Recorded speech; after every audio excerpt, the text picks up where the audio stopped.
taldekoa gara, ni Unai naiz abeslaria eta baita jolea. Eta bueno, eratu taldea hasi genuen, orain dela 2 urte terdi iaia 3. Eta orain gure bigarren diska kaleratu berri dugu.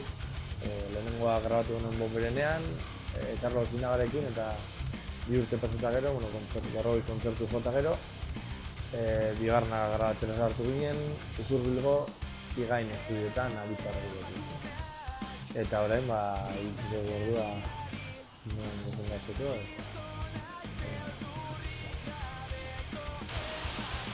Bueno, diska gain arte barrera oso nahi izan du, baina bueno, nik uste dut oraindik egoizela jakiteko ere norarteko harrera izango duen, ze orain dela hilabete baino guztiago atera dugu diska.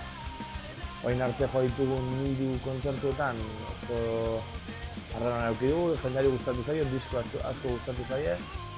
Bideoklipa atera berri dugu ere eta jendearen erantzuna ikaragarria izan da, azte honetan atera bai dugu. Eta, bueno, itxun beharko dugu pixka bat, igual hilabete batzu pasata gero, benetan jakin arte zelako harrera izan duen, bueno, diska izpiluna deitzen da, eta izen hori jarri diogu, izen hori aterata dago Eduardo Galeanoren Patas Arriba liburuko pasarte bat aterata dago. Hortik atera nituen hainbat testu eta hainbat letra hortan oinarrituta daude. Eta horietako batean esaten zuen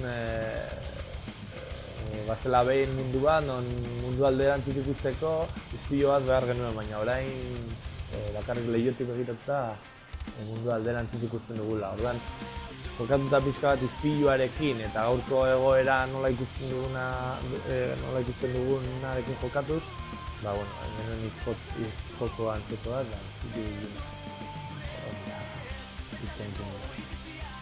Euskeraz kantatzeko autua egin genuen hasiera-hasieratik, Aitor eta ni hasi ginen taldearekin eta bion ama hizkuntza euskera da, eta ez genuen ulertzen hau ingelesez edo gaztelaniaz kantatzen, edo guda ikustea. Orduan, hasieratik ez genuen dudarik eduki eta euskera erabili dugu. Eta gero kontzertua bilatzean, nik egia esan ez dut uste arazoak zailtasunak bilatzen dituenik euskaraz kantatzeak.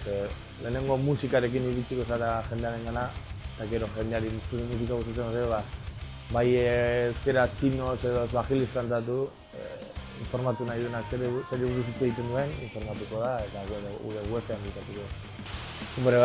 Uste dut, euskara ikasten nahi dienentzako, edo gazteentzako, edo uste dut ona dela jendeak euskara entzutea.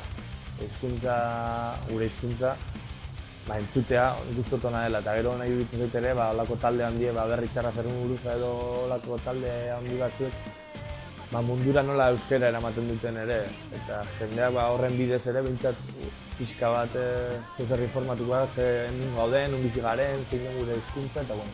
Orain kontzertuetako momentua iritsi zaigu, eta zuzenean ikusten nahi gaituzue, hainbat aukera dituzue, bat adibidez hurrengo astetik hasita azaroaren 29an Lemoako gaztetxean, ostiralean, larun batean 2 kontzertu ditugu, lehenengoa Donostiako Altzan, Gobernostazenekin, 9etan, eta gero 11ak inguruan Berri Txarrekin jotzen dugu.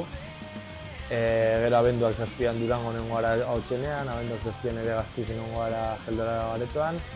Eta beste data gehiago dituzue eratutaldea.com webgunean, eta horren bidez ere informatuak. Eta diska eskuratu nahi baduzue, hainbat aukera dituzue.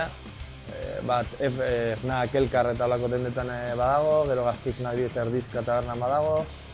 Etxera bidaltzen nahi baduzue, gure gmailera mezu bat bialdu, eratutaldea@gmail.com-era bialdu eta guk etxera bialiko dugu. Edo bestela kontzertuetan lortu dezagun.